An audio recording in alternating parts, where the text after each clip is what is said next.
You're listening to Why We Do What We Do.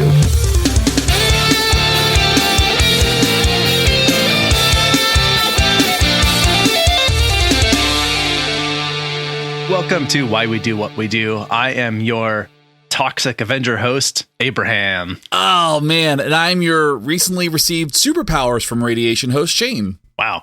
That wins. It's a long title. I'm not very good at short titles for some reason. No, but I mean, it's good for you, I think. Yeah, put it on a plaque. Anyway, with it. We are a psychology podcast, we think, and we also like to do sort of like free education plus entertainment meets science and skepticism from two nerdy people who have, education and behavior analysis and psychology. Nerdy, the operative term. Right, yeah. I think genuinely you and I are just very curious people. Right. That's what I like to think. And I like to think that I'm generally okay at explaining things, and that's why I wanted to start a podcast. Yeah. And hopefully my voice has the kind of timbre and richness that makes you only like cringe a little when you hear it, or maybe not at all. Yeah, we don't want you to have goose flesh over this. Yeah. You're like, I would listen to this episode, but every time I hear his voice, it sends shivers down my spine. Yeah. We'll have to do a whole episode on the phrase, ugh. How much is there to say about that? Yeah, that was enough, I think. Yeah. Anyway, I think I said this. I'm not sure. We talk all sorts of things, psychology and behavior related, all that sort of stuff. And if you like what you hear today and you haven't already and you would like to support the show, you may pick up some merch, leave us a rating and review, subscribe, join us over on Patreon, send us a donation, send us a check in the mail. All those things work. I'll talk more about that at the end. Yeah. All right, one thing we'll point out is that we have some things to celebrate today, which is kind of fun. So this comes out on August 17th, and August 17th just also happens to be National Thrift Shop Day. Yeah. So if you're in the market for some new stuff, go get some old new stuff at a thrift store or like consignment shop or something. But not Goodwill. Fair enough. Because they mark everything up. Yeah. It is also National Black Cat Appreciation Day, and I have a black cat, and I appreciate her. So spooky. Go out and appreciate some black cats. Be nice to them. They are treated very poorly, and it's literally just because they have black coats. So stop it. Yeah. Or go be nice to them is a better way to put it. Yeah. Yeah. Enough. Yeah. And then finally, it is National Vanilla Custard Day. That sounds good. Yeah. So if we can get behind that. So get some vanilla custard, eat that while petting a black cat that is living in the nearby thrift shop. Yeah, I like that. Yeah, combine them all. Please do. Perfect.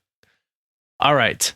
Today, Shane, what are we talking about? We are talking about Chernobyl, which is something that for you and I, it's happened in our lifetime, but maybe not for all of our listeners. So, I mean, I feel like we hit that demographic where this is something that people do know about. But we're going to talk about the accident and kind of dive into a little bit of why this was important, why this even happened to begin with, and kind of what went wrong. Yeah. First thing to say is we're definitely not trying to demonize or say anything political in any way about nuclear energy as a source of energy. I mean, we could maybe espouse opinions about that, but for the most part, the purpose of this episode is to simply talk about what happened at this event and what people could and should and have done differently since this event. Yeah. Because the other thing that I think is important to point out is this is not the only nuclear meltdown or explosion that has ever happened. There have been others. But this one in particular is characteristically important in terms of a discussion about psychology because of how many things people did absolutely wrong and why they did them that way. Yes. And actually, this is where we get into, as a psychology podcast and as behavior people in general, we are going to get into the behavior of accidents a little bit and kind of what could have been done differently to prevent this from happening and really doing a lot of damage. Yes, yeah. To be quite honest, when we get into this, you'll learn that this could have been way, way worse, but it also was very, very, very not good. Right. And also could have, it was preventable. Right. If people had been doing, paying attention in the first place, they could have avoided this disaster altogether. Right. And as you said, it could have been worse than it was. Like they actually had a couple lucky breaks and had a couple of really smart people making really good decisions that ultimately saved a lot of lives. So yes. So there we are. We're going to talk about this exploded nuclear power plant, who's at fault, what the cost of human error is, what happens next, if there will be another explosion in the future, and what we can learn from this disaster. Yes, absolutely. So I think it's probably worth starting with a little bit of background. Yeah, I think so. So one thing that you'll notice is that when you start kind of doing a little bit of research about Chernobyl, there are a couple different spellings. And this happens a lot in this part of the world due to some political leanings and languaging and stuff. And so you'll see two different spellings. First one being Chernobyl, spelled Chornobyl, and that's a Ukrainian spelling. And then you'll see Chernobyl, Chernobyl, which is a Russian spelling. Very similar to how you'll see Kyiv and Kiev, those different spellings. KYIV spelled for the Ukrainian spelling, and then KIEV for the Russian spelling. So just kind of like just to give you some regionality about what's going on here. Yeah, now if you ever spell Chernobyl or Kiev, how you spell it paints your alliances with respect to Ukraine and Russia. Yes. So be mindful of that. Yeah. All right, let's do a quick dive. I think it's useful to understand what nuclear energy and power is, why we use it, that sort of thing. Now, essentially, the idea here is nuclear energy is the energy at an atom's nucleus or its core.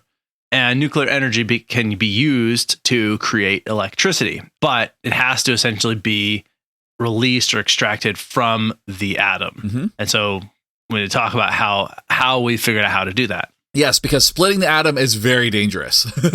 True. So this is how a nuclear power plant works differently than a gas power plant. So for all of these energy plants, energy is generated from heated water, and steam from the boiling water turns turbines and generates electricity.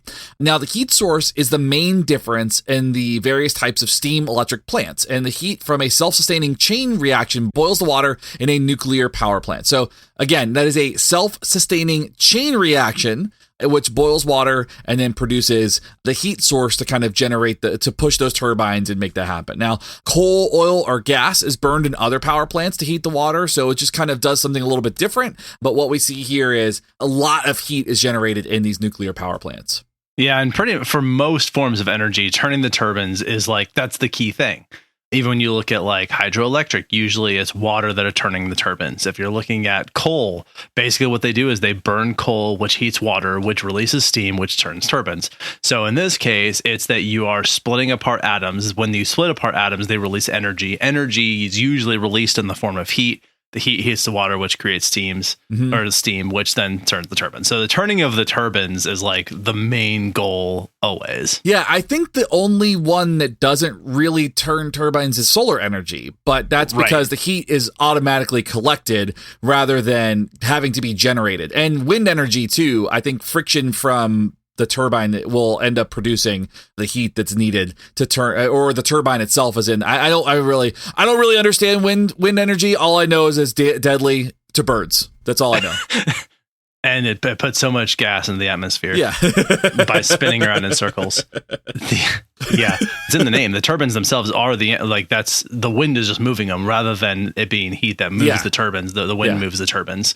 But you could hook, I think in Black Mirror, they did something like this. You could hook people up to pelotons, and create enough turning of energy to actually power something. Mm-hmm. How regenerative braking works in a lot of these cars, I believe, uses the fact that they're turning the spinning part of it to collect energy. So it's basically just heat is the thing that happens, and when heat radiates outward, which we'll be talking about more, it does that. It changes the composition of things, and one of the things that changes pretty quickly is water, and that composition becomes that high pressure steam, which turns the turbines. Now, I think it's all sort of very technical, but the whole idea here is when atoms are fused together or split apart, is they release a ton of energy, and as you said, it's this chain reaction.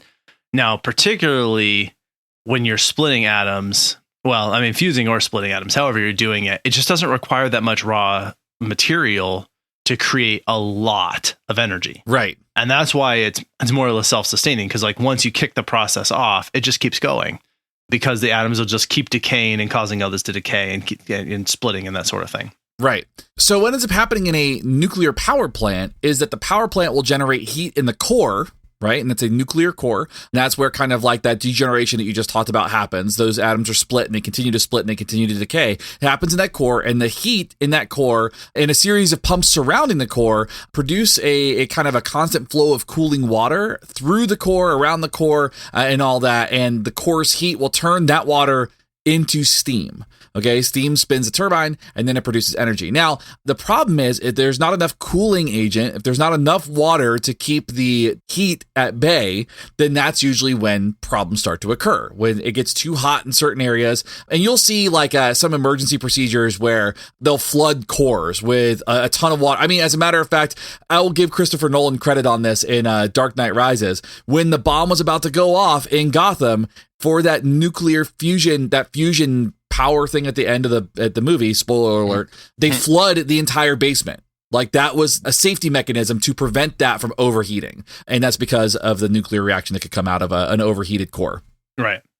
So if they're not actually siphoning off the power that's being created, there's not water moving through the pumps, that's not creating steam, it's not creating electricity, the power that would create that electricity basically still exists, right? Because you've created this chain reaction. The chain reaction's still happening. You're just not putting it anywhere. So it can handle a certain amount of building up and then release and flow and that sort of thing. But it's not like a battery. It's not just getting stored somewhere. It's sort of building. And so if it doesn't have anywhere to go and it reaches a certain threshold, you get an explosion. Right. That's why those cooling systems are so important. Yeah. Now, we're going to take a little bit of a detour here, and we want to talk about kind of where nuclear power comes from and kind of this whole process. So Ernest Rutherford, which is just such a very white name, was called the father of nuclear science because of his contribution to the theory of atomic structure. So in 1904, he wrote, quote, "If it were ever possible to control at will the rate of disintegration of the radio elements, an enormous amount of energy could be obtained from a small amount of matter," end quote. And that's actually really important because, like you said before, it only takes a little bit to get a lot out of it. Exactly, yeah. Albert Einstein, a name many people are familiar with, developed his theory of the relationship between mass and energy just a year later. And that's his mathematical formula, E equals mc squared, or, quote, energy equals mass times the speed of light squared. And so that's sort of just understanding, again, how mass and energy work together. And how math just keeps showing up in our daily lives, even though we were told that we weren't going to have calculators and we didn't need to know all this stuff. So can't escape it. You can't escape it. Math is everywhere. Now, that theory was proved or demonstrated 35 years later by German scientists Otto Hahn, Fritz Strassmann, and Lisa Meitner in Copenhagen. Meitner used Einstein's theory to show the lost mass change to energy, and this proved fission occurred and confirmed Einstein's work. I also love that Einstein was so smart that he would do something and they just didn't have the technology to prove it. And then years later, they're like, yeah, Einstein was right. Of course he was right. Yeah. It kind of keeps happening time and time again. And that keeps happening with relativity too. There keep being these new studies where they're like, oh, we thought we were going to, discover the thing that finally broke one of Einstein's theories. And we get to now reanalyze our data and come up with a new theory. And they're like, no, he was right. He was so right. If anybody wants, there's a really great comic book series called The Manhattan Project. It's written by Jonathan Hickman, and Einstein is a main character in it. And he is an interdimensional traveler. And that's why he's so smart. Makes a lot of sense. Yeah.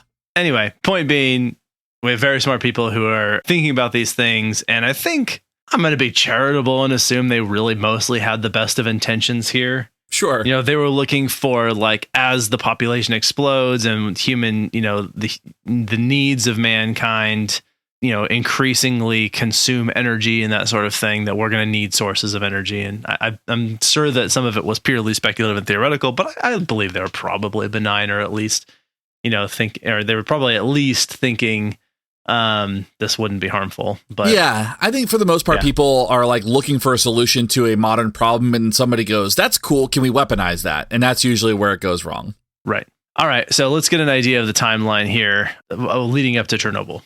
Yeah, so a few years after all this stuff that we just talked about happened, on December 2nd, 1942, the first self-sustaining nuclear chain reaction occurs at the University of Chicago. Now, I want to really kind of illustrate this. The first official recorded nuclear chain reaction occurred in 1942. If that year sounds important, it's we're in the midst of World War II in this moment. Right. Okay, so this is going to lead to some pretty devastating things. But that was the very first one in December 2nd, 1942, almost 1943. Yeah. All right. In 1945, on July 16th, the U.S. Army's Manhattan Engineer District, or MED, or MED, tested the first atomic bomb at Alamogordo, New Mexico, under the code name Manhattan Project. Mm-hmm. The Manhattan Project, as we sort of already described, was the code name for the production of atomic bombs developed during World War II. And the name comes from the Manhattan Engineering District, which ran the program.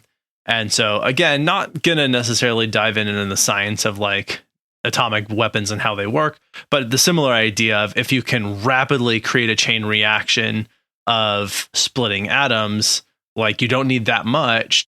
So you're not siphoning the energy anywhere. It all just sort of gets released at once. Then you've got a huge outward expansion of a gigantic amount of energy. And what that looks like for all intents and purposes and like practical evaluation is a explosion. Right, absolutely. Speaking of kind of what it looks like when it's not controlled, 1945, August 6th, the atomic bomb named Little Boy was dropped on Hiroshima, Japan, and another bomb, Fat Man, is dropped on Nagasaki, Japan, 3 days later. Japan ended up surrendering on August 15th, ending World War II to great devastation, unfortunately. There's a lot of innocent lives lost.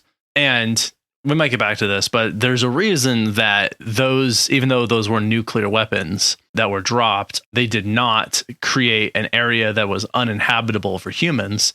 And that's because they were just very different than what happened at Chernobyl. Right. But we'll get there. So Anyway, we're talking about this development of nuclear energy in 1957 on December 2nd. The world's first large-scale nuclear power plant began operations in Shippingport, Pennsylvania. And the plant reached full power 3 weeks later and supplied electricity to the Pittsburgh area. It's interesting. I didn't know Pittsburgh had that kind of power going on. Yeah. My dad was born like 5 years later. Now, in 1979, March 28th, the worst accident in U.S. commercial reactor history occurs at 3 Mile Island nuclear power plant station near Harrisburg, Pennsylvania. The accident is caused by a loss of coolant from the reactor core due to a combination of mechanical malfunctions and human error. We're going to come back to this human error thing a little bit later as well. No one was injured during this, and no overexposure to radiation resulted from the accident, which is a good thing. Yeah. But later in the year, the NRC imposes stricter reactor safety regulations and more rigid inspection procedures to improve the safety of reactor operations overall. So this accident happens. Very lucky that nobody was injured in a more serious way, and more preventative strategies are put in place to prevent this from happening again, at least in the United States. Can you imagine if something like this had happened, though, just like 4 years ago, and the administration at the time would have been like, that didn't happen. Yeah, and they would have pulled like they would have went full Soviet Union. Yeah, on, or like, it was how Antifa. they reacted to that. Right, yeah, like just blame somebody else, pretend it didn't happen, downplay the incident, don't report on the fact that there are people dying. That's how that would have gone. Yeah. Oh yeah. Fortunately, the United States has been run by more competent people most of the time. So yeah, exactly. Anyway, unnecessary commentary segue. Let's jump ahead to 1986. This is April 26th now. So we're coming into the spring, beautiful Russian spring, 6 inches of snow on the ground. Both Shane and I have only just been born. We're babies, and we just both saw the Challenger explode in January. So things have already been terrible. Yeah, we're having a rough go of things. Yeah, I want to a real comment on that. First of all, like our generation has been through some stuff. Like we've seen some things that we should not have seen at this point in time. It's a little bit ridiculous. No wonder we're like kind of all cynical and sarcastic. Although, Back to the Future did come out the year before, so. Oh yeah, that's true. That is fair. That's redeeming. Yeah, it wasn't all downside and darkness. Anyway, so we're in 1986. It's April 26th. Operator error causes 2 explosions at the Chernobyl No. 4 nuclear power plant in the former Soviet Union. The reactor had an inadequate containment building and large amounts of radiation escape. And a plant of such design would not have been licensed in the United States and probably many other countries for that matter.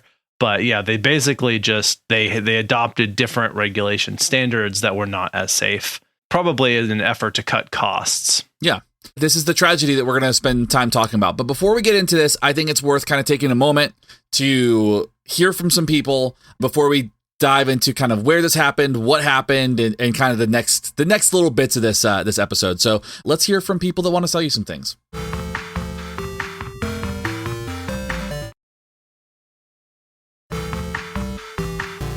Okay, let's get back to talking about. We teed up I was going to say Fallout, but we're actually not. We're not even really talking about Fallout technically. Yeah. We're talking about the outcome, I guess, of radiation in this disaster. So, as most people know, it's called Chernobyl because that's where this took place. In 1986. Apologize, not 1886. That was, we were still coming out of the Civil War at that point. Yeah. There was the Soviet Union in 1986, and in present day Ukraine, it used to be called Ukrainian Soviet Socialist Republic, or maybe some people know from the Beatles song, the USSR. I'm so glad that you made that reference because that's what I was thinking. Yeah. It's like back in the USSR. That's right. The USSR was still intact until about 91 or 92, and it was made up of 15 independent countries replacing the former superpower. So you had Armenia, Azerbaijan, Belarus, Estonia, Georgia, Kazakhstan, Kyrgyzstan, Latvia, Lithuania, Moldova, Russia, Tajikistan, Turkmenistan, Ukraine, and Uzbekistan. I feel like I did pretty okay with that. Yeah, you made it through. Not bad, not bad. So stressful. That was so stressful. There's so many hard consonants in those words. And, checking over, we have, for those of you who will be watching this video, we have a live transcript going of our audio so that we can have that available. And I'm pretty sure everything you said came up spelled correctly as you said it, which means you pronounced it at least correctly enough for the transcript to catch it. What does Stephen King say? Close enough for government work? There you go. So, all right. Why is it important to mention all these countries? Well, the Soviet Union's power was in the perception of power. Like they were very much fake it till you make it. I mean, it was legitimate power, but I mean, the thing is, like they portrayed power, and that was part of what made them powerful. So they had a genuine and powerful military to display the sort of might of their power, and they also had other tactics for doing this as well. That sort of sets the stage for understanding the powers that be that made a lot of decisions about what happened in the reaction in this disaster as it was unfolding and after it happened. Now, with this disaster specifically, the disaster of Chernobyl, this was essentially admitting a mistake. They messed up, right? So taking accountability for a national or even global problem, there was blame to be had, and that didn't happen. That wasn't going to happen. That was going to be a dent in the armor, and so they weren't going to allow that to happen. So within the cleanup process, there needed to be action and even assistance from other countries, and this created a sort of quote debt the Soviet Union did not want to do, wanted no part of. They could not let anybody see that this was a mistake and that they were too weak to manage this. Right. So it became kind of besides the fact that the event happened, there were a whole lot of other problems that came from this type of decision making. Yeah, so as many other things, you can sort of trace back the decision that happened as being related to money and power. And there was a wanting to avoid taking responsibility and even letting anybody know that it happened. So they were trying to keep it under wraps. But we're talking about April 26th, just 2 days later on April 28th. The thing is, the outcome of this was so massive that 800 miles away in a Swedish radiation monitoring station, they reported radiation levels about 40% higher than normal. So we're talking, a very, very large distance. They're picking up this increase in radiation. And so it's just not a thing that you can keep hidden for very long. Especially at a time, keeping in mind, this is around Cold War era. People are already tense about nuclear power in general and nuclear weapons. Things are kind of already heated and really, really iffy, right? This is coming out of all that. And so people are monitoring. Countries are monitoring for these disasters. So you can't really hide it anymore. Right. So it makes sense that it was detected. Now, the type of reactor that was used in Chernobyl was the Soviet-designed RBMK, or the Reaktor Bolshoi Mashnatsky Kanalyi. Close enough. It looks like Mashnosti. Mashnosti and then probably reactor would be the first word there. Yeah. We can just say RBMK for short. RBMK works for that. So, but we want to give you as much detail as possible and also, show that we try. Yeah. This was a high-powered channel reactor, and this type of reactor is a water-cooled reactor with individual fuel channels and uses graphite as its moderator. Now, that's, again, highly technical, so I couldn't expound upon why all of that is so important, but it will tell you a little bit about some of the mechanisms that went wrong. All right, so we were talking about, we're still on April 26th. I know we'd sort of gone ahead a couple days just to say the cover-up wasn't working, but we're still on April 26th. There was one safety test remaining to be completed to fulfill the criteria for certification. But of course, there was not a lot of automation that was happening. There was some. People have been automating things for a while, as much as is possible, but there was still a lot of human decision making going into these processes. And the tests for safety and all of that for credentialing were only going to be as good as the team of people who were carrying out the test, because there was so much human factor going on. Right.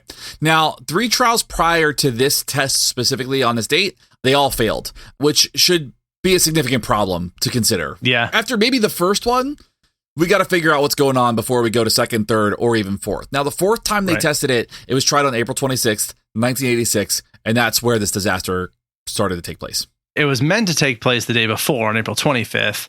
So let's just talk through what happened during the test, because we sort of explained how the reactor works and like how the energy it sort of stores up all that sort of thing. So what they did is they reduced energy levels to about half of the standard output. So they were producing 3,200 milliwatts, and they reduced it to 1,600 milliwatts. Okay. So they already have this energy sort of backing up as they were running this test. They reduced it by half. Now, eventually they reduced it all the way to only 700 milliwatts. And this occurred in the middle of the night. They had a lot of new trainees, young people on staff, people who this was their first time going through this process, or they're really early on in their experience. The test was delayed by 10 hours.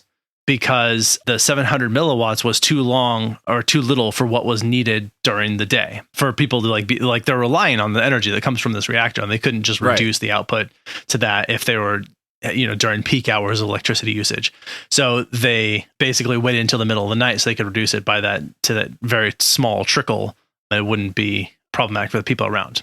Okay, so let's real quickly do a overview of what actually happened at the beginning of this meltdown. So at first, we sort of described how a reactor is set up, how it works. And so just as a quick overview, they've got these uranium rods that are very radioactive, meaning they're emitting a lot of heat. Right. So what they do is, in this style of reactor, is they push water over those rods, and that cools them down. The water essentially absorbs the heat. The heat boils the water instantly, which turns into steam. The steam is pumped through these things to turn these turbines that generates the electricity. That's how the thing works. So the water is doing double duty in this situation. Right.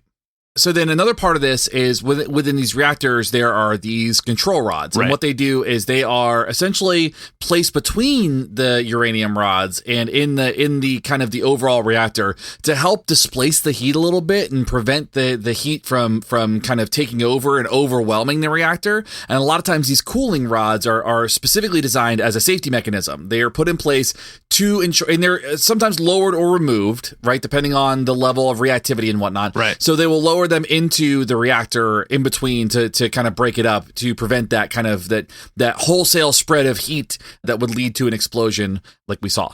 Yep. There are 2 main features of a lot of more modern reactors that were not in this one, which is they usually have some kind of, apparently what I was reading is that most of them will have some kind of dome or shield over top so that it blocks things from getting out, say, if there was an explosion or something. And then another one is that there is often a heat exchange system so that things can't overheat. It should prevent them from getting too hot. Or at least if it should be able to slow down that so that you can intervene if need be. So I think that's the sort of setup piece that's important here. I think to add to that, this particular reactor that exploded did not have those last 2 things. Did not have a dome to protect it, and did not have a heat exchange system, which, those are 2 safety things that could have been in place that might have prevented the disaster, or at least kind of controlled it a little bit more.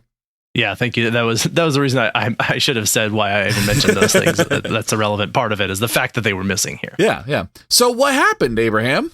All right. Well, so we were talking about how they were doing this test. One of the things that they did is they turned off a safety, an automatic shutdown system that should have been in place. It was if things go bad, then turn off type thing. Right. Well, that was a problem. The other thing is, as they were performing their cooling test, as we said, what they essentially do is they lower the amount of water that was going into those uranium rods, which meant that it would produce less steam because there's less water there to produce steam, but it also means those rods are getting really, really, really hot. And so that's a really good time to have those partitions between them so that they're at least blocking some of the heat. Well, almost all of the partitions were out. Yes. So there's nothing cooling down the rods. There is no water that is being transferred to steam and cooling down the rods. And they are creating a positive feedback loop off of one another. And so really, really quickly, as they lowered the water level, they didn't have the partitions in, which was, I think, a specific decision. They said, don't put them in there. Yeah. Because they were testing basically how stable the system would be when they lowered the pressure or the output of it. But they should have done that with those safety features in place. So it pretty much immediately or very, very quickly overheated. And that meant that they started to melt down and create like a sludge. Yes. That was that gross stuff that happened. And at many stages of this, people should have been doing different things. And one of the things that they sort of said was that they didn't violate any of the protocols about dealing with a specific issue, which is technically true. Yeah, I mean, there's a lot kind of going on here. Ultimately, what ended up the problem is that there were too many human errors, right? This thing was not designed to experience too many human errors. And so here we are in this space with all this craziness going on. Yeah, so as I said, the protocols that they didn't violate is because those protocols hadn't been written. Right. So it's like, you shouldn't have done this, and now we have to write the rules about the thing that you shouldn't have done. Yeah. You don't want to be the reason why there's a policy for nuclear power. Right. Yeah, like specific things to do and not to do and whatnot. Yeah. Absolutely. So just continuing on the story, it melted down. I think what they then tried to do is then send the water in. At that point, it was so hot that there was like this instantaneous pressure buildup of the steam. And so the core is melting down. They pump it full of water. This creates a huge reaction, and that blows part of it apart. And there's then a second explosion later that happens. But the initial explosion, I think, is the one that killed 2 people right away. Mm-hmm. It did enough damage to the core that at that point there was really no major salvaging that could be done, because they couldn't even put in the mechanisms in place that would help slow it down or fix it. And so again, just all the mistakes that took place. So yeah, overheated, melted down, pumped in water that basically created an explosion. The thing that the like cap that was on top of it, whatever it was, or like the grate that sits on top of it, is apparently like 1,000 tons or something like that. Yeah. It just blew right off, like just flew into the air. Yeah. That's how much steam was down there. So as a quick recap, essentially they're running a safety test. They lower the uranium rods, which are hot, into not enough water, which does not cool it down, which means that it's getting too hot. The rods are getting too hot. There's no partition to protect the rods from getting too hot, to break up the heat. So it's just basically just like overheating. The reactor's already overheating. And in a reaction to try to cool it down, what they did was they flooded the reactor with water, which ended up, the rods were so hot, it was basically instant steam, instant pressure, boom, explosion. Yeah. Oh, also interesting to point out, so there were 4 reactors at this facility, and this was the newest of the 4. This was the one that had been most recently built. Yeah. First one was built in like 1977, and the second one in 1978. Third one was built in like 1981, and this last one was built in 1983. So it should have been the most up-to-date and best performing reactor. Right. But 'twas not. That's not what happened. Okay. I think that is sufficient to describe what the events that took place. Yes, I agree. So the Chernobyl disaster is the largest anthropogenic disaster in the history of mankind. And it is because when these tests failed, the reactor melted down. The explosion happened, radiation began leaking, and that's kind of where this led to. Now, as a result of the explosion and kind of where this went, we have to kind of ask the question, how much radiation actually came from reactor 4? And now some of the closest to the power plant received internal radiation doses in their thyroid glands that were up to 37,000 times the dose of a chest x-ray. So if you ever get an x-ray, it is done through radiation. That's how we can see through your skin. Yep. Now, this is 37,000 times what the x-ray would be. It's kind of like the episode of The Simpsons where Milhouse was playing Fall Out Boy in the movie. He was playing a character, and they turned up the radiation on this like x-ray machine, and you could actually see a skull from the ray, like out without any screens. Like they're like, is this safe? And they're like, yeah. And they're like shining the ray on his face, and you can actually see a skull.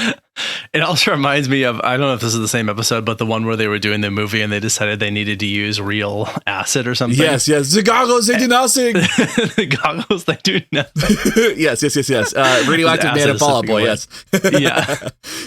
That was one of the funniest lines ever. Yeah. That is a great episode. So everybody should go watch that. So to kind kind of put this back into perspective, all this radiation is released 37,000 times the dose of a chest x-ray, and the American College of Radiology recommends 100 millisieverts in a lifetime, which we'll talk about millisieverts, or equal to 10,000 chest x-rays in a lifetime.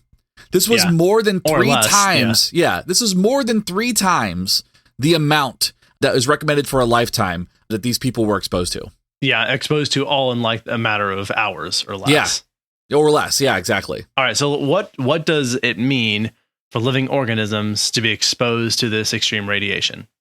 Now, many people listening will already know this, but one of the things I always find really interesting is when we're talking about heat and light, that these are all essentially they're on the same spectrum. Light, visible light, is a form of radiation. It is heat, and it varies across like the low levels all the way to high levels, and we can only see a small sliver of that we call the visible spectrum of light, even though it's just because it's us. Like if we were butterflies, we would see a completely different section of that spectrum. But yeah, like light and heat and all of that is energy, and the reason we can see is because the sun is creating fusion at its core, which is releasing all this energy that we see in the form of light, right? Right. And so I think it's an interesting thing. So anyway, that means that we are constantly being bombarded with radiation, but we're being bombarded in like very small doses. Right. Now, if you're a living organism and you've been exposed to more than 500 millisieverts, because remember, as you mentioned, 100 millisieverts or less in a lifetime is the recommended like threshold or limit, right? Right. So these people are exposed to 500 millisieverts. So we have the millisieverts. Sieverts is 1,000 millisieverts. If you've been exposed to 4 or 5 sieverts, it's likely to be fatal. And the workers at Chernobyl received anywhere from 700 millisieverts to 13 sieverts. So they were way beyond the threshold of what was sufficient to kill you. Yeah, absolutely. Now, if you are concerned about what radiation sickness is or kind of what this looks like, you should be on the lookout for the following symptoms, which can start within minutes of exposure. And I want to be clear about this too. So the folks that were closer to the exposure that got the higher dose were probably experiencing these things almost immediately. Right. So nausea, vomiting, diarrhea. And then for those of you who were exposed to like really close, they probably started seeing skin damage, blisters or sores, or their hair started falling out pretty rapidly. And that makes sense. So like just to kind of give everybody an understanding, that's why chemotherapy or radiation therapy is so difficult for some people. And that's why hair loss occurs, because that is essentially radiation poisoning to kill those cancerous cells. And so now imagine a dose that is fatal and your hair is probably going to fall out and you're going to start experiencing blisters and vomiting.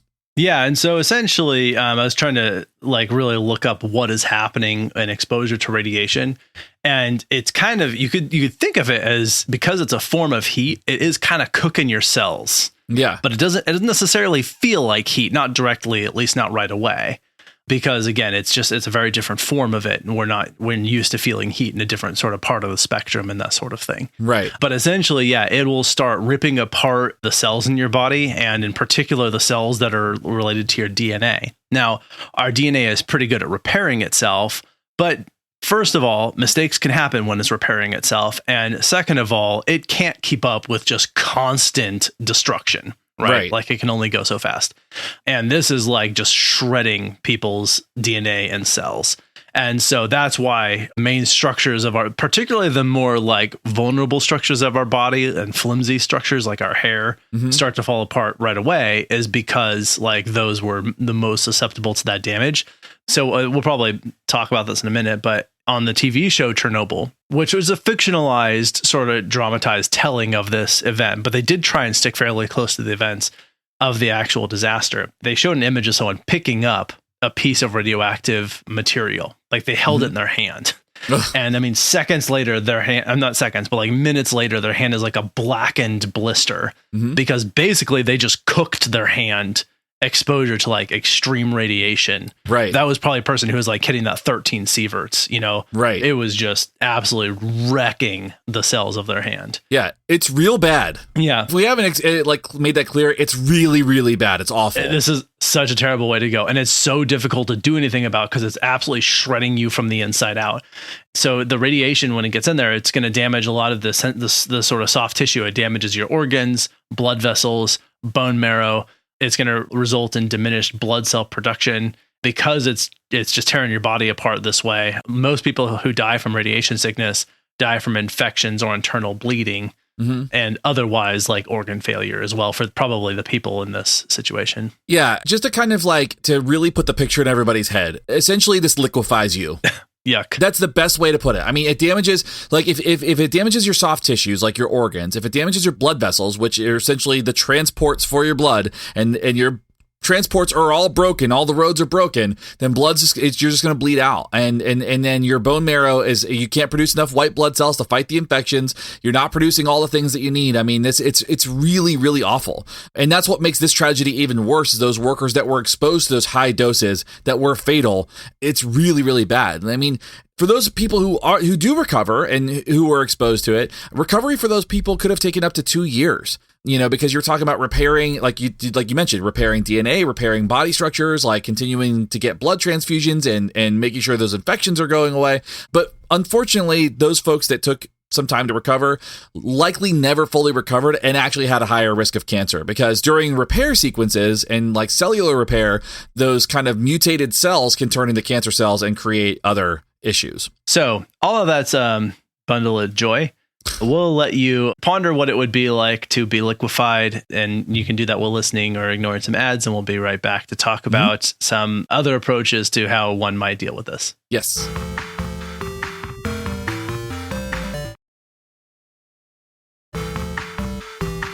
Okay, so something I think related to and important to this topic is thinking about like what could be done differently, what could have been done differently, that sort of thing. And so we're going to talk about something inside of behavior analysis specifically, but also just related, I think, to organizations and workplace, which is safety protocols and specifically what we call behavior-based safety. Yes. So behavior-based safety is a proactive approach, and it's designed to ensure that folks that are working on certain sites or working in certain places are engaging in safe behavior. It focuses specifically on increasing safe behavior in a particular area or practice, especially when there are hazards. Like if you're working in a steel mill or you're working in, like I read somewhere that loggers actually have like a pretty significant injury rate and death rate. So there's probably a need for behavior-based safety in those spaces. Essentially what it does is it focuses on reducing hazards, reducing risks and incidents by observing behavior of a person or the people at the site and determining what follows when that behavior occurs. And so they monitor, they reinforce those behaviors or reward those behaviors that are safe. They include things like rules, guidelines, laws, regulations that are all those proactive things. They include those safety inspections. That's part of behavior-based safety, to ensure that we're meeting those guidelines for what is safe behavior and a safe environment to work in. Places like OSHA require safe conditions, and that's part of like the behavior of keeping everybody safe. So there's a lot to kind of unpack within it, but it's like a very particular area of practice, especially for behavior analytic work. So there's essentially, I think, two kind of things to talk about inside of the context of this where things went really, really wrong in Chernobyl that we haven't talked directly about. One is that in the moment where the meltdown occurred, there were people who are in positions of authority who were essentially refusing to acknowledge that things were going badly. You had workers who weren't really skilled or trained and not sure what to do. And even those who were sort of saying, this doesn't look right. Like we're getting these problems and like things aren't happening where they're supposed to. And the other one saying, look, I've got to do my job. That means you got to do your job. So we're just going to do it. Even if it looks weird, it'll be fine. Right. Right. That was one problem. Another problem that happened is that once the disaster did happen and there were people, I mean, there was an explosion, like they're in the building. When an explosion happens, you feel it, you hear it, like it's there. There are still people on the ground there saying this didn't happen, which didn't happen. Everything's fine.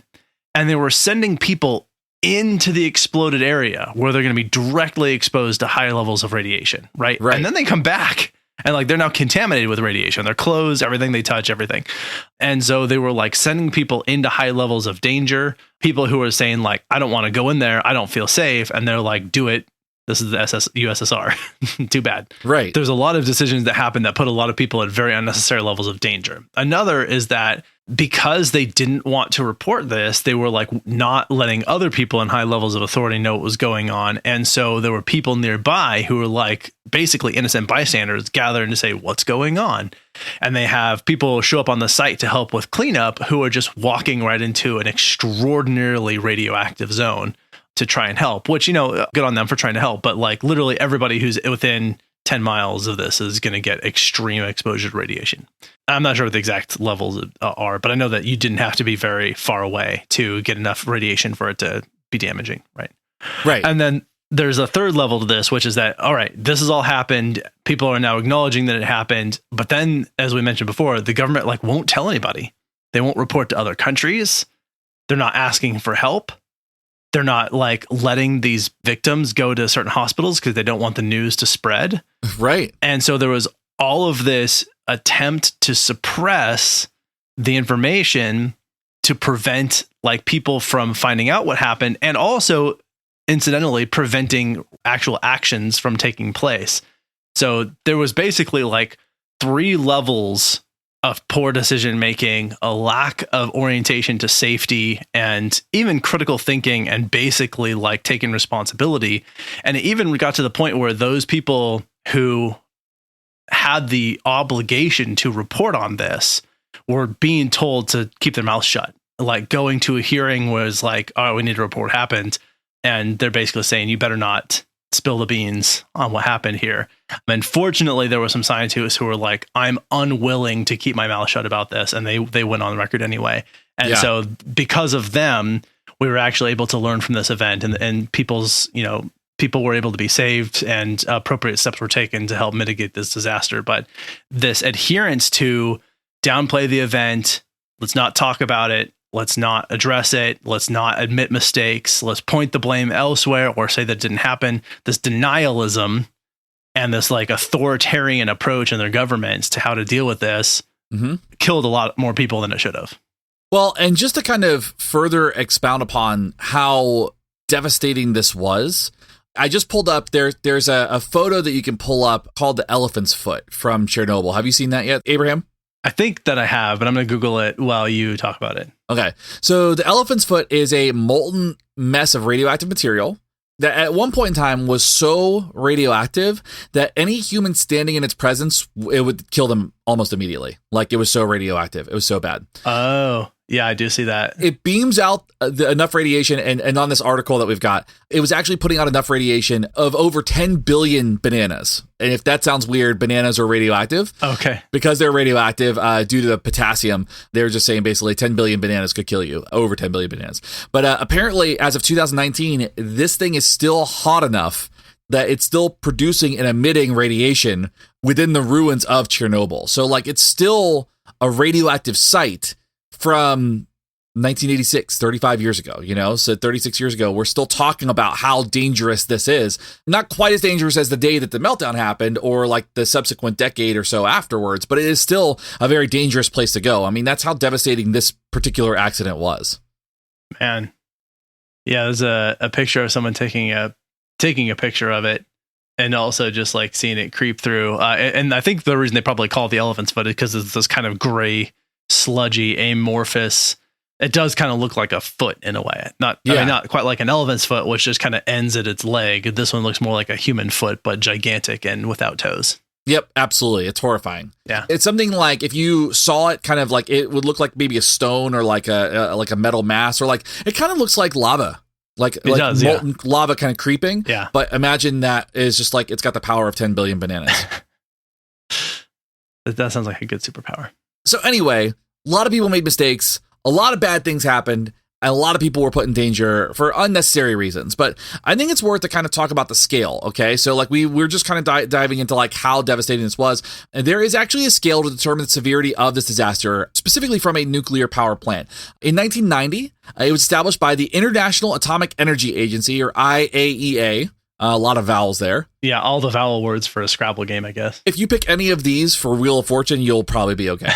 Now, it's an 8-point sliding scale that was created, and it's kind of like a nuclear equivalent of a Richter scale, where they measure the quantitative. It's a quantitative measure of the earthquake's magnitude or size. The Richter scale is not the IAEA radiation scale. Right. The Richter scale is different, but this is kind of like the nuclear power equivalent, if you will. Yeah, so as you said, that's an 8-point scale, so there's sort of 7 levels starting at 0, which would bring it up to 8. So level 0 means events with no significant safety concern. These are just called deviations. So presumably, level 0 is not just everyday stuff. It's like there was some kind of nuclear event, but there was no safety concerns about it. Right. Levels 1 through 3 are called incidents, and then 4 through 7 are called accidents. Okay. Yep. And the scale is designed so that the severity of an event is about 10 times greater for each increase on the level of the scale. So it's essentially like a sort of logarithmic type increase on there. So if there was a level 1, then a level 2 is 10 times a level 1. So it's 100. Right. Level 3 is 1,000. Level 4 is 10,000, etc. Sure. And so, yeah, it sort of scales up really, really fast. But there are only 2 events that have hit that level 7, that maximum highest level of danger and problem. One was Fukushima, and the other was Chernobyl, as you might have guessed. Yes, absolutely. To kind of give an idea of the amount of radiation that was released, the amount of radiation that was released from Chernobyl was 400 times more radiation than the atomic bomb dropped on Hiroshima. We talked earlier about how the bombs, how they worked in Japan, like they did not produce an area that was uninhabitable for quite a long time compared to Chernobyl, which is like the area is still fairly uninhabitable. They're only recently letting people kind of enter that space with additional protections, but it was quite bad. Right. So one of the reasons that the Chernobyl incident was so much worse than the bombs in terms of the staying power of the radiation. So not to say the humanitarian crisis that was caused by dropping those bombs, but the reason that the people could live in those cities and like return to life and were not being threatened by the radioactive fallout for as long as Chernobyl has been is because, as you said, first of all, Chernobyl is 400 times more radiation than the bomb that was dropped. And the other thing is too is that with the bomb that was dropped, it was basically a one and done. It hit, it exploded. I believe it actually exploded slightly off the ground is what I've heard. And so it sort of dissipated out into the atmosphere as well. In Chernobyl, you have 400 times the amount of radiation, but it's seeping directly into the ground. It's soaking into the trees and the buildings, and like it's being contained in such a way that it just keeps radiating out. It's not going anywhere. You know, the bomb exploded, it was gone. But in this, it just keeps sitting there, soaking into everything and irradiating everything at a distance. Yeah. So that's part of the other reason that this has remained and will remain a place that'll be unsafe for humans and animals for a very long time. I want to say that I've even seen studies where some of the animals that are in the area have, like, some of the generations of animals have produced unique mutations as a result of that. Yeah. It's not like they're coming out with like 15 legs or anything like crazy like that, but they are like experiencing some genetic mutations as a result of the DNA being broken down and not being able to repair correctly. One of them was Spider-Man. Yeah. Here we are. One of them was Hulk, and one of them was the Grundlefly. It wasn't called Grundlefly, was it? It was called Brindlefly, I think. Brundlefly. Okay, a couple more things. So Chernobyl was built in the late 1970s. It was about 65 miles north of Kiev in Ukraine. Mm-hmm. And as of 2019, the World Nuclear Association lists 10 RBMK, the type of reactor that was used at Chernobyl, that are still operating in Russia. So this design is part, I guess there was another level we didn't talk about. Part of what went wrong was the design of the machine itself. And this RBMK is that design. And there are other designs that have been problematic, but this is one of them. There was one RBMK designed reactor that was recently decommissioned in St. Petersburg just in 2018, so relatively recently. Yeah. But Russia is now the only country with these type of reactors that were designed and built in the Soviet Union, and a few of them are still out there. Yes. Chernobyl's remaining reactors, units 1, 2, and 3, were still active during the disaster in 1986. However, it wasn't until 1991 that the reactor 2, specifically reactor 2 at that site, was shut down after a severe turbine building fire. Unit 1 was closed in November of 1996, and Unit 3 was closed in December of 1999, as promised by Ukrainian President Leonid Kuchma. All right, so one thing we haven't talked much about, just a couple points I think to hit on before we move to our take-homes. Why people like nuclear energy. So one of the reasons is because, as we mentioned, once you get it started, it just kind of keeps rolling, which means that ultimately, like, there's an initial upfront investment and an ongoing cost that is like paying people to operate the machinery. But once you get it going, it's actually pretty cheap. Mm-hmm. And so it's a relatively inexpensive form of energy that also requires extremely little input to keep it going. That's part of the reason it's so cheap, is because it just kind of goes, right? And then another reason that people like it in many of these places and why people were interested in the first place is because it also produces extremely little waste. Mm-hmm. Like coal produces the most toxic output of any form of energy we have ever tried to use. Yeah. Like if we could just get off coal, we would save ourselves trillions of dollars in future problems that we're going to be correcting from the fact that we continue to use and burn coal for energy. Yep. But nuclear power is, for all intents and purposes, again, like extremely clean. We're talking tiny amounts of waste relative to the amount of energy output that you get. There's still waste. There's still a little bit of pollution. You still have to you're building the stuff. So you're using raw materials. Yeah. But those are sort of the two main reasons people like it. One of the reasons that people don't is because there are the safety hazards that can be like if a coal plant shuts down or even explodes, sucks. Things will be bad for like a minute, but it's nowhere near the level of devastation that can be caused by nuclear radiation. Right. And the other thing that happens with nuclear is that it just takes forever to get it going. We're talking the order of like 10, 15, 20, 30 years from the initial investment to the plant actually producing energy. Right. Now, I think if we want to be very practical here, we're moving toward a future where we just have to have a lot of energy and little pollution. I think that personally, and the science bears this out, that nuclear power is going to be, I think it just has to be on the table. Mm-hmm. I think it's not ideal, and ultimately we won't need it. But until we can find another way around our energy needs, it is an option that I think just has to be considered to help continue to mitigate climate change. So yeah, I agree. I think it sucks for what it is, but like if we care about having a planet in the future, it's just got to be an option.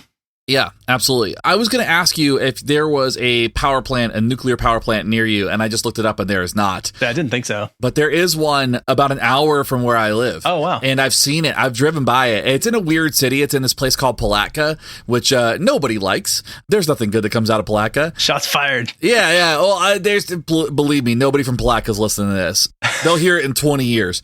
But I've driven by it, and I've seen like, the thing, because a lot of times what you see from a nuclear power plant is like the smokestacks, and it'll be like, it looks like those big cooling towers, and it looks like it's like kind of billowing smoke. It's actually steam. It's billowing steam. Yeah, it's water vapor. Smoke. Yeah, it's water vapor. So it looks like a lot, and I've seen people like, oh my God, that's so much. It's like, it's actually just water vapor, and it's fine. Yeah. But I've seen that going on. So it's a really interesting thing to know that it's so close. Florida, it looks like, has 5. 4 of them are in South Florida near Miami, in that area. Wow. Yeah. All right. Well, little things. Yeah, it is what it is. And then the last thing I think I'll say is, before we transition to our take-home points here, is just, as I mentioned before, that movie or that miniseries Chernobyl on HBO was extremely well done. Again, take it with a grain of salt. It is fictionalized. It is dramatized. Some characters were amalgams of other people. Some people I think were created that didn't exist. Some of the things that people did were probably dramatized beyond what actually happened.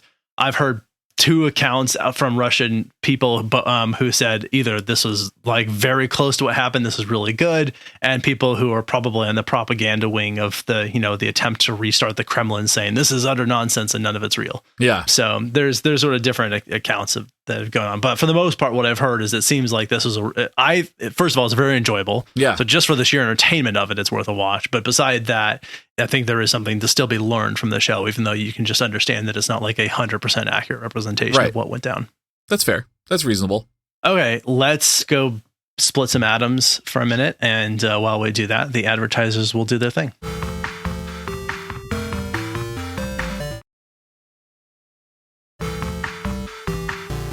Okay, so let's go ahead and wrap this up when we talk about sort of what have we learned about this. So a big thing that I have learned is that Chernobyl was a product of a flawed Soviet reactor design. And on top of that, serious mistakes were made by plant operators, including poor training and human error. So that trifecta of bad equipment, bad training, and just basic human error is really the thing that kind of led to the meltdown. And ultimately, I'm not sure how many nuclear power plants have ever been built, but we've not seen very many of these major meltdowns. There's been a few. The number is not 0, and that by itself, I think, definitely is understandable why there's some people who are concerned about this. But there's a lot more safety in place now in most parts of the world in many parts of the world at least, around this sort of things. And trying to take human error out of the equation is an important one.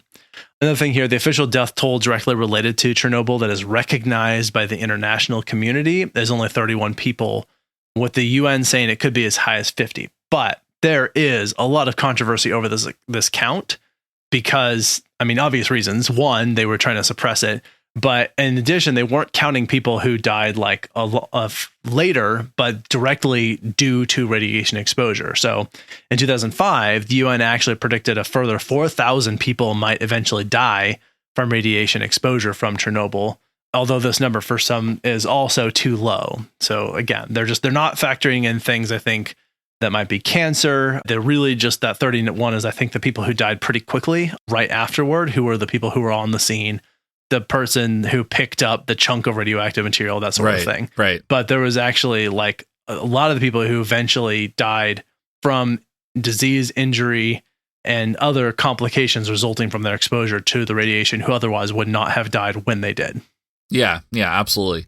An interesting statistic is that U.S. nuclear power plants have generated 778 billion kilowatt hours of electricity in 2021 alone. Just to kind of give some perspective, that's enough to power more than 70 million homes in the U.S. It's a lot. For perspective, there are 241 coal plants in the United States. That is our primary kind of, that's a lot of homes are and buildings are powered with that. But with less than half of that, we're powering this many houses. So it's worth considering at least, or having the conversation when we are talking about this. U.S. reactors have supplied about 20% of the nation's power since the 1990s and are the world's largest producer of nuclear energy. And so, again, this is sort of part of the plan, I think, on this. These feel more like interesting tidbits than take-home points. But I think other take-home points relative to what we've been talking about is sort of, let me actually just put it this way, because I'm really thinking about what do I walk away from with this episode? And I think one of them we sort of said is what went wrong. Mm-hmm. And the other thing I think is understanding why this ever came to be. And we've sort of said already, but I think a major take home point here is that the reason that this was an attractive situation in the first place is because it is a cheap, clean form of energy. I mean, after the initial investment, right? Right. And I think when you were looking at different parts of the world, there's almost no place where they don't want cheap, clean, easy to maintain renewable sources of energy. Yes. You're going to be hard pressed to find someone who doesn't want that. So it's understandable that that's a desire that's strong. I think just going back to the main conversation here, we have to have people in positions of authority who are willing to take responsibility when things go wrong. And they're willing to talk about it when things go wrong. They're willing to share information about things that with the scientific community at large, so that people continue to work together. I think if we've learned nothing else from this disaster, it is how important it is to be honest and communicative about science and our understanding of things, particularly around something where human lives are at stake. Yeah, absolutely. 100%. My big take home point from this too is ultimately that this event in particular was preventable. Yes, that's a good point. And arguably it could have been preventable. You're not always going to be able to, I guess, maybe resolve or work around faulty equipment. That is a thing that is kind of, that becomes a problem, right? But really the faulty equipment could have been alleviated through human means. And so this behavior-based safety idea of making sure that there were good restrictions in place, good regulations in place, those safety checks, the tests, all of those things that could have gone into place that would have prevented this from happening could have absolutely worked. And so we do know in hindsight that this was a preventable thing through basic behavior change. And it's a shame that it wasn't, or that it wasn't accounted for or attended to in a way that would have really changed a whole lot of people's lives. We should do a whole breakdown of behavior-based safety at some point where we dig into the research and some cool examples of where it's been applied and that sort of thing. I think it'd be neat. Yeah, absolutely. Well, I will just add just a little bit, just because I was thinking about this as I was talking about how important it is that the people in the governments and positions of authority share their information. I think that extends not just to things like major disasters, but also to things that affect the global population as a whole, such as disease and that sort of thing. Yes. Maybe a global pandemic. Yeah. And that when you play down those things and you are specifically directly responsible for making decisions that result in greater harm being caused, I feel like you should be held accountable for that. I think Agreed. You should be personally, individually held accountable for every life that your decisions took. Because this is where it gets complicated. It's like you made what you thought was the best informed decision at the time, where you had people who were experts who were telling you this is what needs to happen, and you followed that, and people still got hurt. In that case, you did the best that you could. But when you have experts and people who are specifically telling you, like, if you don't talk about this, then more people are going to get hurt, people are going to die, lives are going to end and put at risk. And when all the information that you have says that, like, this is the right course of action, and you instead choose to do something else, that's when I think you have crossed a line in the territory where you are now responsible for the damage that is caused.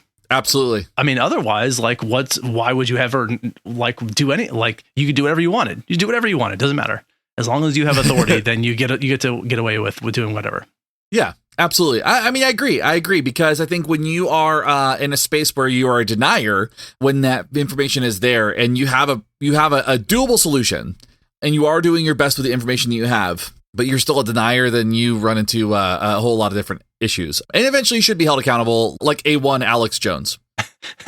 I mean, imagine a world where all the people who are in positions of authority, if they made decisions that they knew were going to harm people, and it was counter to, like, it wasn't just a, like, damned if you do, damned if you don't type of thing, but it was like a situation where they could do something that would save lives, or they instead chose to do something where it cost lives, and we just never held those people to account for that ever. A lot of times people are held accountable for that. But if you can imagine a world where that wasn't the case, is that a world you would really want to, like, you'd feel safe in, that you'd want to be in? No thanks. I don't think so. Thanks. All right, that was our political rant. So you knew it was coming. You knew it was coming. Right? It had to be there. But I think we can share some recommendations unrelated to nuclear energy. Yeah, let's do it.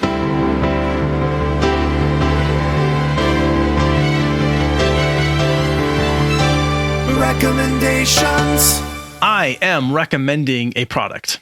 It's a cleaning product, and it comes with a caveat. So I'm going to recommend Kirby vacuums with a couple of caveats. One, they are insanely expensive. Now, I do think that they're such good vacuums that's going to be like the last vacuum you need, or at least for like a super long time. They're very sturdy, very well built, very effective, good machines. Like Kirby vacuums are very good.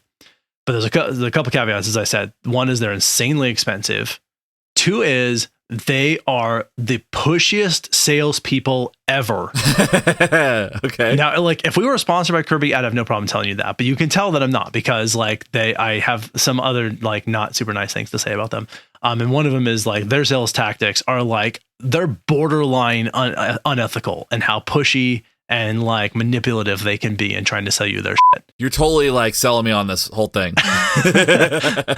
So like, those are just some considerations. The vacuum itself is incredible. Like, it's so good. So if you are like in the market for a vacuum, it is a really good vacuum, but they do some shady stuff over there. The other thing I think is worth pointing out is they will usually try and push a price that is completely unreasonable for that machine. If you try and back down, they will keep lowering the price. There's like, they can't go below a certain threshold, but like if someone shows up at your door, they're going to offer you to like clean your house and do all this crazy cool stuff with their vacuum. And like, that's fine. And then they are going to pitch their sales at you really, really hard and just keep backing down until either they leave or they pitch you a price that's more reasonable. Nice. That'd be my recommendation. So anyway, okay. They're great vacuums, but just those caveats. Yeah. It comes with some evils. Yeah. So my recommendation this week, I found a new book. I finished a new book. What? And I know, weird. Yeah, shocking, right? This is so unlike you. I know. Yeah. How dare I? I'm like, literally, I have like behind me, I've got like a stack of like, that's my current reading list right now. So it's like, it's like 10 books. So I finished a book called The Storyteller, Tales of Life and Music by Dave Grohl. Ooh. Now, I had not too long ago read This Is a Call, which is like kind of like the life and times of Dave Grohl, talking about his band history and stuff. Cool. But this is actually like kind of unique stories told by Dave Grohl about him growing up, playing in Nirvana, about being in Foo Fighters and stuff. But it's not like those are all kind of like settings. They're not like the actual story. He's not going and talking about, we went and recorded Nevermind and it was like this and we had to track this way. It was very much so like talking about his relationships and these like really bizarre experiences. And it was just a lot of fun. It's really funny. Yeah. It's really sad at times, because he talks about losing Kurt Cobain and what that means. But there's only 2 chapters, like 2 stories that are about Nirvana, and then the rest of it's like about just him. Oh, I see. Okay. So it was done really well. It was a really easy read. It's like almost 400 pages. Oh, wow. But it is like just a lot of fun. And some of the references, like as a punk, I'm like, oh, good. He's talking about Black Flag and hanging out with all them. And like, that's cool. And sure. Stories about hanging out with Paul McCartney and how they're like best friends and how he's like, how did I get here? Like, it's very much so reading a book about somebody who is like an idol to people experiencing imposter syndrome in real time. Oh. So I really, really enjoyed it. So I definitely recommend it if you're a music fan, if you like Dave Grohl and Foo Fighters, and just you like stories about like musicians. It's a really cool musician story. All right. Yeah. Sold. Yeah, that sounds really interesting. And I honestly I love hearing about those little things that are not necessarily the details, but it's like what you don't think about is what it's like for them when they're on the road and they're like, man, where are we going to eat tonight? Or they're like, I just stayed at this craziest place where all this stuff happened. And having been on tour, like I have some stories like that where it was like, yeah, we played a show. And then afterward, we went to, this crazy party where somebody walked into the wrong house and passed out on their couch and like all the stuff. I don't know. There's all these wild things that have happened. And you don't think about that necessarily. You're just thinking about like, oh, you're on the road playing shows. Yeah. Like, yeah, but you also like, you miss your friends and family and you're sometimes in a situation where like, do we have enough money to get food? And how are we going to pay for this gas? And our car just broke down and someone just stole our gear and all that sort of stuff is like, that happens. Yeah. And that's a lot of his stories. I mean, he played in punk bands and then ended up being in the world's biggest band. And so, he does have those stories about like leaving his wallet at a gas station and then not being able to get into the Pantera strip club, like all kinds of stuff like that, which is just really funny. So it's a good read. Interesting. All right. If you would like to tell us about your favorite vacuum cleaner or story about a rock star, we'd definitely love to hear it. But if we got anything wrong or you have any thoughts, ideas, or things you'd like to share about Chernobyl, we're definitely open to hearing more about that. You can reach us directly on any of the social media platforms. You can email us at info@wwd.wwdpodcast.com. You can check out our website for more information about our episodes. You can subscribe to our podcast wherever you listen to podcasts to ensure that they always get in your feed. Something that helps us out that's totally free and cheap for you to do is to just tell a friend, post about it on the most popular social media platform that is not a hate speech, alt-right, Nazi place. Do that sort of thing. And just spread the love. But you can also, if you want to throw a little bit of coinage our way, you can head over to Patreon, and over there you'll get all kinds of bonus things like bonus episodes, behind the scenes content like videos of us recording, our notes, sometimes just messages. You can interact with us. You get to go on our Discord server and chat with the other people who support us, that sort of thing. And I'm going to yell out your name as like a person who helped make this show possible every week when we record this. So that's a thing that you can do. Speaking of which, I would like to thank all the people who have already joined us on Patreon. All right, that is Amanda, Brad, The Daily BA, Joshua, Justin, Justine, Kim, Kostia, Layla, Megan, Mike M, Mike T, Shauna, and Stephanie. Thank you all so much. You are the best. Thank you.